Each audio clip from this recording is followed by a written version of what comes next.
Sir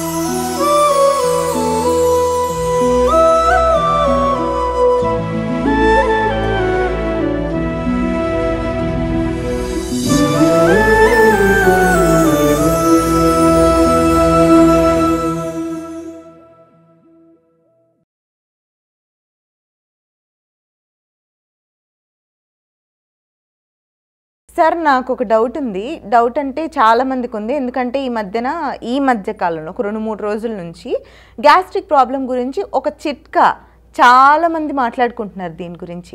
అంటే ఒక యాపిల్ని తీసుకొని బాయిల్ చేసుకుంటే ఒక 5-6 నిమిషాల తర్వాత ఆ యాపిల్ క్రాక్ ఇస్తుందంట. ఆ తోల్ని రిమూవ్ చేసి పైన పీల్ చేసేసుకొని ఆ గుజ్జుని లోపల బాయిల్ అయిపోయినటువంటి గుజ్జుని స్పూన్తో తీసుకొని ఒక 2 యాపిల్స్ రోజు అలా ఒక 4-5 రోజుల పాటు తినడం వల్ల 5-6 సంవత్సరాలు 10 సంవత్సరాల నుంచి ఉన్న గ్యాస్ట్రిక్ ప్రాబ్లమ్స్ కూడా మట్టు మాయమైపోతాయి అని చెప్తున్నారు. Is it possible sir? నిజంగా నేను కూడా విన్నానమ్మా మీరు అన్నట్లు. ఈ మధ్య చాలా మంది ఇది వినేసేసి కూడా మమ్మల్ని కూడా అడుగుతున్నారమ్మా, షేర్ చేశారు చాలా మంది. an apple a day keeps the doctor అని చెప్పేసి ఒక సేయింగ్ ఉందమ్మా. రోజు ఒక యాపిల్ పండు తీసుకోవడం వల్ల ఇంచుమించు డాక్టర్తో అవసరం ఉండదని చెప్పేసి పూర్వకాలం నుంచి ఒక నానుడి సేయింగ్ అయితే ఉంది. అదైతే మనందరికీ తెలుసు. ఇది కొత్తగా ఉంది, ఇది మాత్రం కొత్తగా ఉంది. బట్ యాపిల్ వరకు ఆలోచన చేస్తే అందులో పోషకాంశాలు బాగున్నాయమ్మా.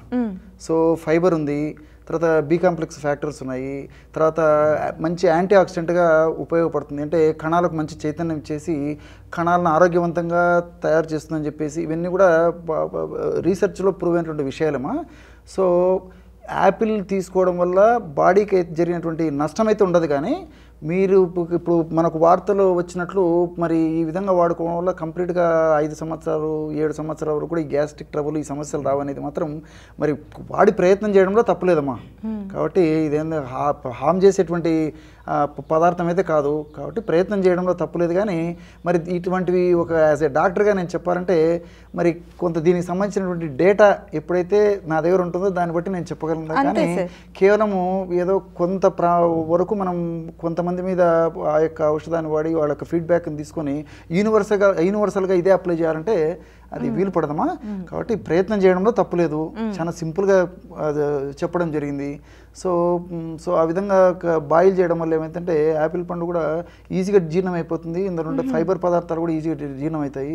అందులో ఉండే న్యూట్రియంట్స్ కూడా బాగా అందుతాయి. కాబట్టి దీనివల్ల మల్టిపుల్ బెనిఫిట్స్ ఉంటాయి. కాబట్టి దీనివల్ల పరోక్షంగా అయితే మేలు జరుగుతుంది తప్ప హామ్ అయితే జరగదమ్మా. ఆ క్లారిటీ సార్. ఇప్పుడు అది గ్యాస్ట్రిక్ ప్రాబ్లం తగ్గుతుందా తగ్గదా పక్కన పెట్టేస్తే ఇప్పుడు యాపిల్ని బాయిల్ చేసుకుని తినడం వల్ల ఆరోగ్య ప్రయోజనాలు ఉన్నాయో లేకపోతే ఇంకా అడిషనల్గా ఏమైనా వచ్చి పడతాయో అనేది భయం. అదే అక్కడ ఇంకోటి కూడా మన వాళ్ళు తెలుసుకోవాల్సింది ఏంటంటేమ్మా, ఇప్పుడు ఈ యాపిల్లో ఎందుకంటే ఇప్పుడు యూనివర్సల్ ఇది అయిపోయింది కదమ్మా. యాపిల్ పండు ప్రతి చోట దొరుకుతుంది. మనకు యాక్చువల్గా ఇంపోర్టెడ్ యాపిల్స్ ఎక్కువైపోతున్నాయి. దీని మీద ఈ యొక్క వ్యాక్స్ కోటింగ్ ఇచ్చేసి మనకు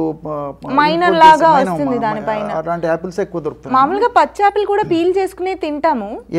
ఇది కూడా బాయిల్ చేస్తే ఇంకా డైజెస్ట్ అవుతుంది అంటున్నారు. కాబట్టి ఓకే ఇక్కడ నేను చెప్పేది ఏంటంటేమ్మా, ఒకవేళ అట్లా ఎవరైనా ప్రయత్నం చేయగల వాళ్ళు అయితే యాజ్ ఎ డాక్టర్ నా సలహా ఏంటంటే ఈ అటువంటి యాపిల్ని ఏం చేయాలంటే మనకు యాక్చువల్గా వ్యాక్స్ కోటింగ్ ఉన్నటువంటి యాపిల్స్ ఎక్కువ దొరుకుతున్నాయి.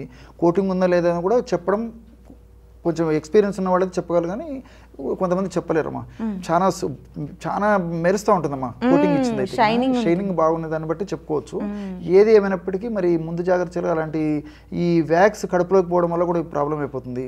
ఆ అటువంటి యాపిల్ను మనం నీళ్ళలో వేసి ఉడకబెట్టేసేసి పైన పీల్ తీసేసినప్పటికీ వ్యాక్స్ ఇంపాక్ట్ నీళ్ళలో కలుస్తుంది కదా, అది ఇబ్బందికరంగా ఉంటుంది. కాబట్టి దాన్ని ఏం చేయాలంటే సాల్ట్ వాటర్లో యాపిల్ పండుని ఒక 3-4 మినిట్స్ అందులో ఉంచేసేసి ఆ విధంగా ఉంచడం వల్ల యాపిల్ పండు మీద ఉన్న కోటింగ్ మీద వ్యాక్స్ ఏదైతే పోతుందమ్మా దాన్ని తుడిచేసేసి ఆ తర్వాత బాయిల్ ఈ పద్ధతిలో చేసుకొని ప్రయత్నం చేయడంలో తప్పులేదమ్మా. అది నా సలహా. Right, thank you.